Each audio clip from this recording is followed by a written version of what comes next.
Class 10 board exam के लिए trigonometry से काफी इंपॉर्टेंट क्वेश्चन है बच्चों। एग्जाम में ये क्वेश्चन अगर आपको देखने को मिल गया तो बहुत कम बच्चे ऐसे होंगे जिनको ये क्वेश्चन सॉल्व करते भी बनेगा। लेकिन बच्चों आज आप इस वीडियो को देखने के बाद इस क्वेश्चन को कभी भूल ही नहीं पाएंगे। क्वेश्चन क्या है बच्चों? In the given figure OB is the perpendicular bisector of line segment DE and FA perpendicular to OB and FE intersect OB at the point C. Prove that 1 upon OA plus 1 upon OB is equal to 2 upon OC. बच्चों हमें क्या बताया गया कि जो AF है ये perpendicular है हमारे OB पर, साथ ही साथ ये जो OB है OB हमारा DE का परपेंडिकुलर बाइसेक्टर है। तो हमें सबसे पहले क्या करना होगा, इन दोनों ट्राइंगल्स में यानी कि इन ट्राइंगल OAF में एंड ट्राइंगल, यहां पर एक ट्राइंगल और दिख रहा होगा आपको OBD में, इन दोनों ट्राइंगल्स को हम क्या करेंगे, सबसे पहले बच्चों सिमिलर करेंगे। तो इन दोनों ट्राइंगल्स में कौन कौन से एंगल इक्वल दिख रहे हैं हमको? सबसे पहले दोनों ट्राइंगल्स में कॉमन एंगल O दिख रहा है हमको, तो मैं लिख सकता हूं angle AOF is equal to angle BOD, common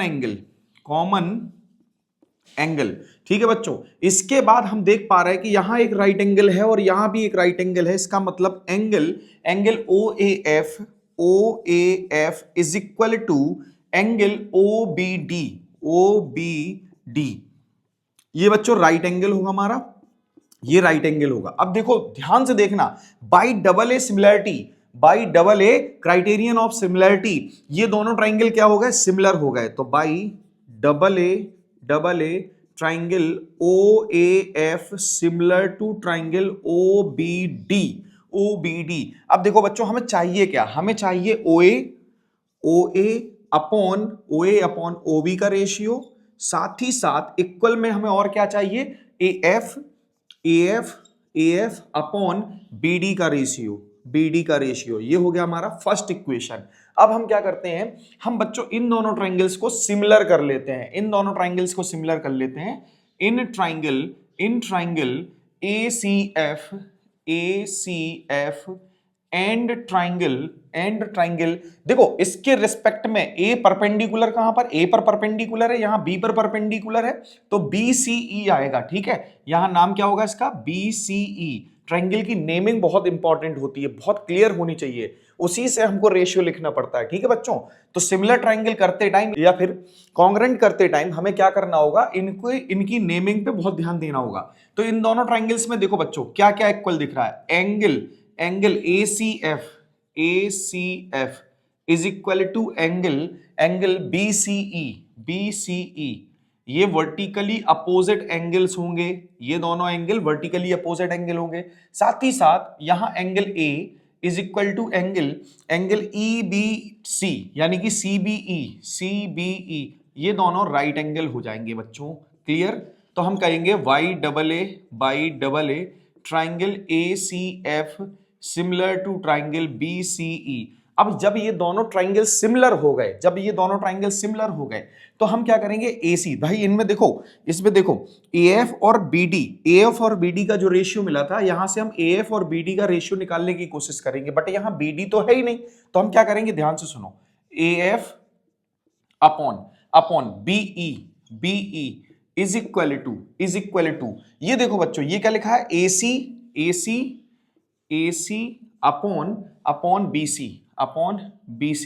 upon BC। अब हमारे पास ये हमको पहले ही बता दिया गया है कि जो OB है ना, OB वो परपेंडिकुलर बाइसेक्टर है DE का क्या है, परपेंडिकुलर बाइसेक्टर। इसका मतलब BD जो है ना वो BE के इक्वल है। तो क्या मैं DE को BD लिख सकता हूं? बिल्कुल लिख सकता हूं। AF upon BD is equal to AC upon BC। So बच्चों ये हम क्या करें, इसको हम एक्सप्लेन भी करना पड़ेगा ना, हमें एक्सप्लेन भी करना पड़ेगा। BE is equal to BD। ये बात सभी को क्लियर हो गई होगी, अब देखो बच्चों AF अपॉन BD यहां भी है, AF अपॉन BD यहां भी है, दोनों में AF अपॉन BD, इसलिए हम दोनों को क्या कर सकते हैं, AF अपॉन BD के रिस्पेक्ट में OA अपॉन OB और AC अपॉन BC को इक्वल कर सकते हैं। तो क्या मैं ये लिख सकता हूं, OA upon OB is equal to AC upon BC। Next step में क्या करेंगे, ये OA अपॉन OB को एज इट इज लिखेंगे, AC को लिखेंगे हम OC minus OA, OC minus OA। देखो बच्चों, ये हमारे पास OC है ना, OC से मैं OA सब्ट्रैक्ट करूंगा तो मुझे AC मिल जाएगा, तो मैंने AC की रिप्लेस में क्या लिख दिया, OC माइनस OA। अब मुझे क्या लिखना है, BC लिखना है, BC।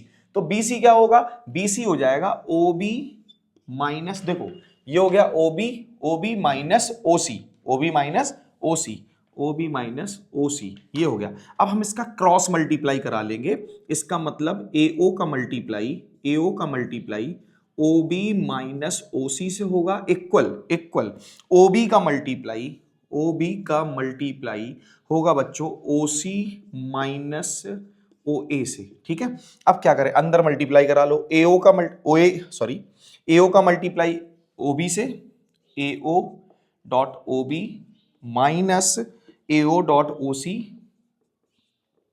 OC is equal to OB dot OC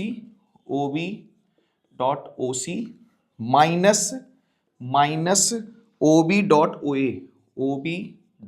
OA। Clear, ये बात सभी को क्लियर हो गई होगी। इसको भी मैं OA लिख सकता हूं, ठीक है। अब देखो ये OB और OA ये दोनों सेम है, यहां आएगा तो ये प्लस का हो जाएगा, तो ये हो जाएगा 2OA OB is equal to, ये भी उस तरफ जाके प्लस का हो जाएगा, तो यहां आएगा OA OC plus OB OC। Clear, अब देखो ये आ गया 2OA OB is equal to, इसमें कॉमन क्या है बच्चों, OC कॉमन ले लो, OA plus OB।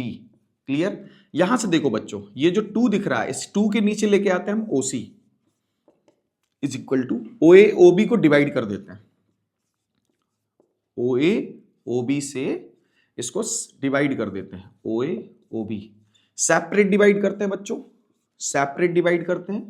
OA upon OA OB plus OB upon OA OB। So बच्चों OB से OB कैंसिल, OA से OA cancel, so 2 upon OC is equal to 1 upon OB plus 1 upon OA। Hence prove. बच्चों I hope ये solution आपको clear हो गया होगा। काफी इंपॉर्टेंट क्वेश्चन है, आपके एग्जाम में ये देखने को मिल सकता है। अगर एग्जाम में आ गया तो ज्यादातर बच्चे इसको छोड़ के आएंगे। तो बच्चों अब अगर आप इसको सॉल्व कर लेते हैं, आपने इस वीडियो को देख लिया है, तो गारंटी के साथ आप इस क्वेश्चन को कभी भूलने वाले नहीं है। Thank you.